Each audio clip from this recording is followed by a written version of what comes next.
This story takes place when I was a young teenager. In 2010, my family and I moved into our house that our cousin used to own. We live at the end of a dirt road. All of our neighbors are family. Right up the road is my other cousin, who was my age, so we were good friends. We used to hang out all the time, and I have many horror stories with her and with things I've experienced on my own. The neighbor's house I will be referring to is in this story, is our closest neighbor, and they are also my cousins. So, whenever I walk to my cousin's house, whose name I will refer to as L, I'd have to pass my neighbors to go see L. One night I was walking home from L's house, and as I got to my neighbor's house, I stopped dead in my tracks. They have a set of glass doors right out front of their house, but they always had the blinds down. They were never raised, but this time the blinds were raised and the lights were on, but this was late at night and no other lights in the house were on. The people who lived there is my grandma's cousin and her youngest son, who is about 15 years older than me, but what I saw scared me so intensely I couldn't move. I saw a young girl with long black hair and a white gown, her back to me as she played the piano. I had never seen her before and no new cars were in the yard. After standing there outside watching this girl play the piano, the song playing loudly enough to hear outside, my heart was racing, and then I quickly ran the rest of the way home, which wasn't very far. The second I got home, I texted Elle and told her what I saw, and within minutes we agreed to meet right outside by my neighbor's house so she could see the scary sight. It just took a few minutes for both of us to make it to my neighbor's, and by the time we did, there was no song, no lights, and the blinds were once again pulled all the way down. My cousin and I were even more freaked out, and after some talking, we went home. The next day, we asked our family if they saw the girl come or knew who she was, and they said there was no one girl who fit that description, but she was dead, and she died while she was locked in a mental institution before we were even born. I wasn't close enough to my neighbors as I am now, so years went by with that mystery. Only recently as an adult did I ask them about the night, and they never had a girl there like that ever. And not only that, the piano hasn't worked in years. They felt just as freaked out as I was. They felt just as freaked out as I was when I told them that I saw the girl, and to this day I have never seen her again, but the memory of that time will never go away. What seemed like an innocent sight of a young girl playing the piano was really something unseemly. After playing her song, she vanished and wasn't seen again, at least not by me. Hello all, hope you're doing well today. Last night was one of the scariest experiences of my life. Here's the story. I left around 8 p.m. to go to a smoke shop. The sun was setting faster than I had expected. This particular shop is near a bike trail that I like to take home. So, I got my stuff from the shop and began my walk home. I get onto the bike trail, and it's more or less pitch black outside, besides the street shop lights bleeding in from the street. About 10 minutes down the trail, these two men, almost completely in the dark, look at me. I look back at them. One man says, "Hey, brother." I then respond with, "Hey, man." The same man then says, "I've got a question for you," and begins to walk toward me assertively. I walk away, not running as to raise suspicion. I hear careful footsteps behind. I continue my walking pace but pick it up a bit. Once I'm pretty sure I've made some distance, I look over my shoulder. I see two flashlights dash into the brush, seemingly trying not to be seen.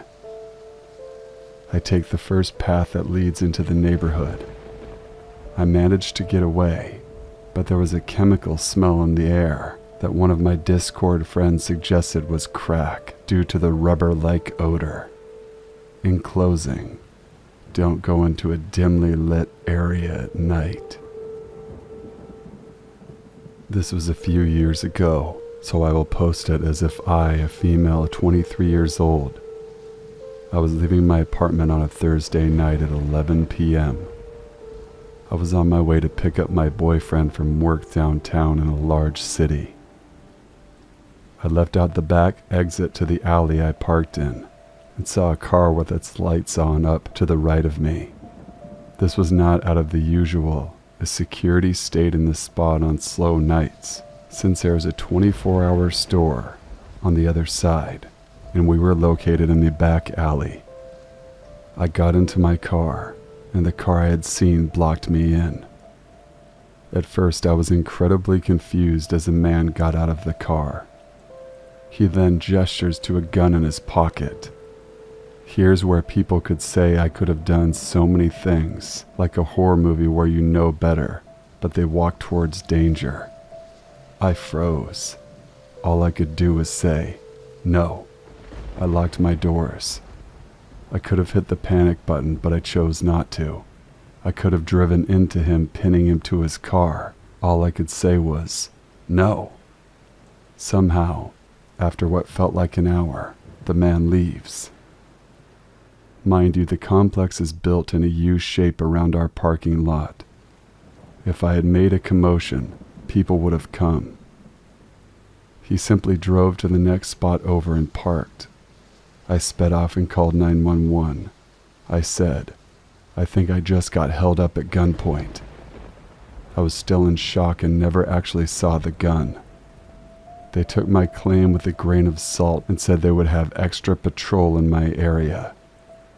All I knew is it was a green four-door car and a white man with a beard.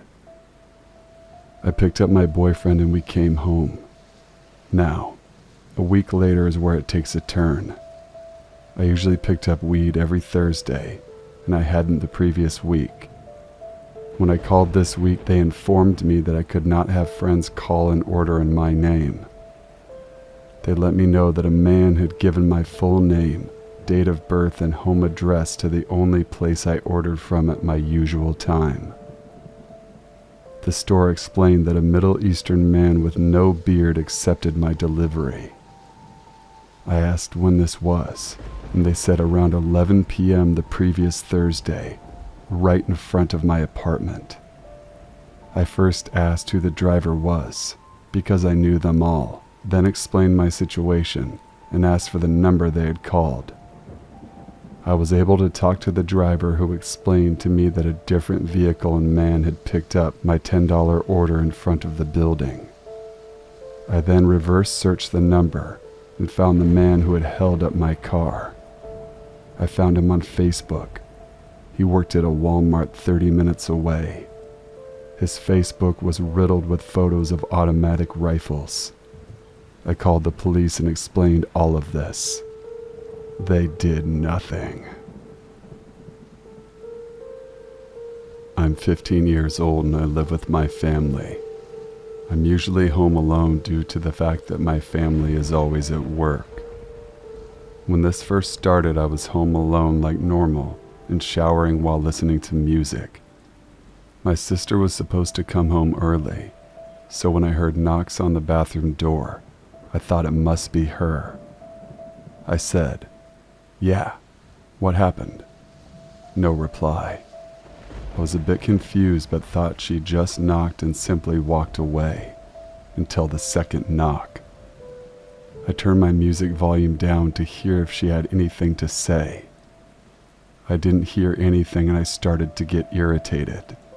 A few minutes later, it wasn't even a knock anymore, just slamming at my door. I put my volume all the way down because I thought my sister didn't like my music.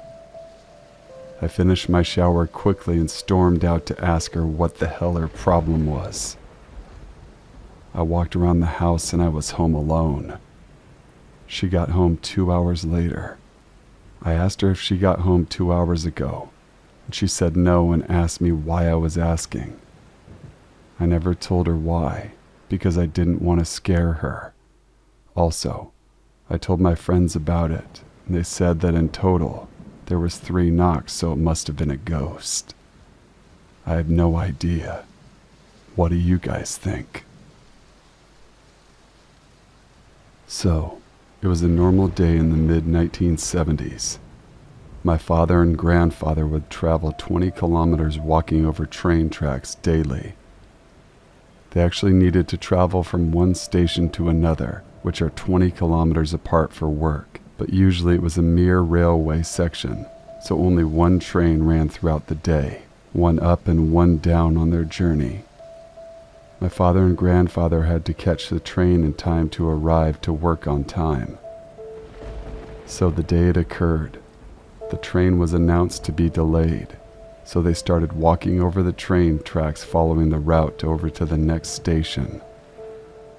Almost arriving the next station, suddenly my father and grandfather saw a woman in a white dress covering her face, just moving a meter forward, and a meter again, and again, like moving forward by a meter, standing there for a second, then moving backwards.